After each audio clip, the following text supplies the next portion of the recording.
A very good morning, modern champs. How are you all? I hope you all are fine and enjoying your studies at home.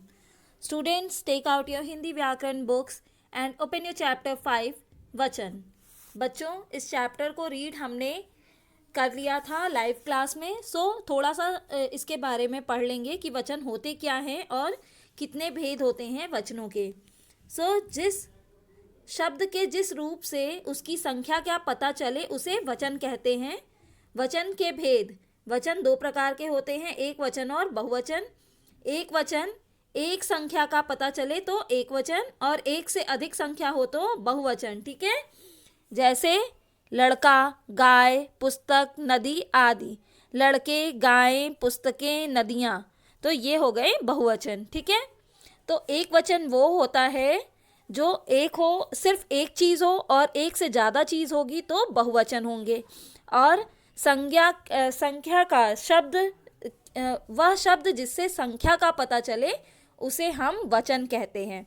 तो आपको अपनी copy में सबसे पहले डालना है पाठ 5 वचन, और लिखनी है वचन की परिभाषा और वचन के भेद और उनकी परिभाषा. इतना आपको अपनी कॉपी में नोट डाउन करना है. ठीक है, आइए देखते हैं नेक्स्ट पेज पे क्या दिया हुआ है हमको.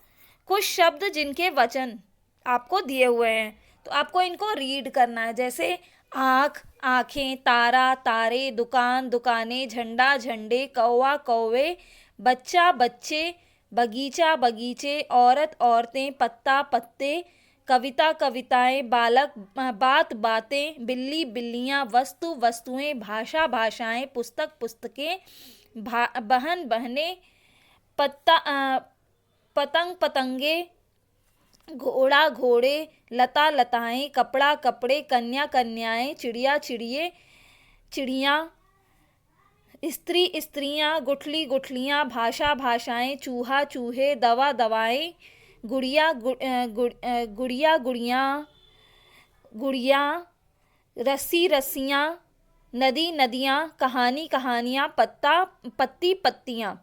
तो ये आपके हैं एक वचन और बहुवचन जो आपको याद करने हैं. ठीक है, आप इनको लर्न करेंगे. मैं इनका कभी भी टेस्ट ले सकती हूँ. नेक्स्ट है आपका, ये जो आपको गिवन है ये क्या है. कुछ संज्ञा एक वचन और बहुवचन में ऐसे एक जैसे होते हैं, जैसे पेड़. ठीक है, पेड़े नहीं होता बेटा, पेड़ ही रहता है. फिर वो घर ही रहता है. ठीक है, मंदिर, जनता, भीड़, पानी, बादल, ये जो हैं एक वचन और बहुवचन एक जैसे ही रहते हैं. हाँ, जैसे कि जवाहरलाल नेहरू भारत के पहले प्रधानमंत्री थे. ठीक है, तो पहले यहाँ लग रहा है पहला होना चाहिए था, लेकिन पहले है क्योंकि ऐसे शब्दों को हम मतलब प्रयोग करते हैं. बहुवचन शब्दों को भी हम एक वचन के रूप में प्रयोग करते हैं. ठीक है, कुछ ऐसे एक्सेप्शंस भी होते हैं. नेक्स्ट, बुक वर्क बच्चों हमने बुक में फिल आउट कर लिया था. जिन बच्चों ने नहीं किया हो वो कर लें.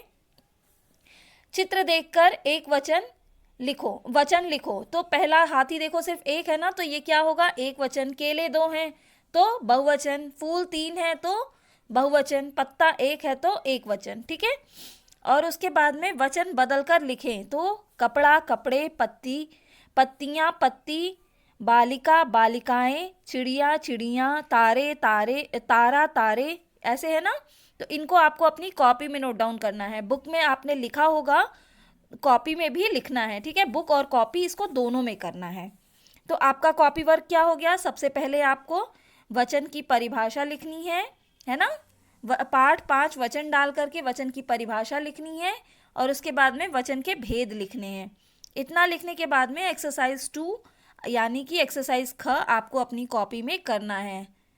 ओके, बाकी एक्सरसाइजेस आपकी बुक में ही रहेंगी, बट ये एक्सरसाइज कॉपी में होगी. नेक्स्ट, इसके बाद में आपको देखिए यहाँ पे दिया हुआ है ना, उदाहरण के अनुसार अन्य बहुवचन लिखो. बहुत सारे बहुवचन, आपको 8 बहुवचन और लिखने, तो आप मैंने ये लिखे हुए हैं, आप कोई भी लिख सकते हो. नेक्स्ट, आपको यहाँ पे कुछ वर्ड्स दिए हुए हैं, इनको एक वचन और बहुवचन के हिसाब से अरेंज कराना है. तो आई होप आप इनको कर लेंगे. नेक्स्ट है आपका खाली स्थान में सही शब्द भरो. ये भी मैंने आपको कराया है, आप इसको भी कर सकते हैं. कोई भी डाउट हो तो आप मुझसे पूछ लेंगे. तो आइए एक बार फिर से हम अपना कॉपी वर्क डिस्कस कर लेते हैं। क्या है? सबसे पहले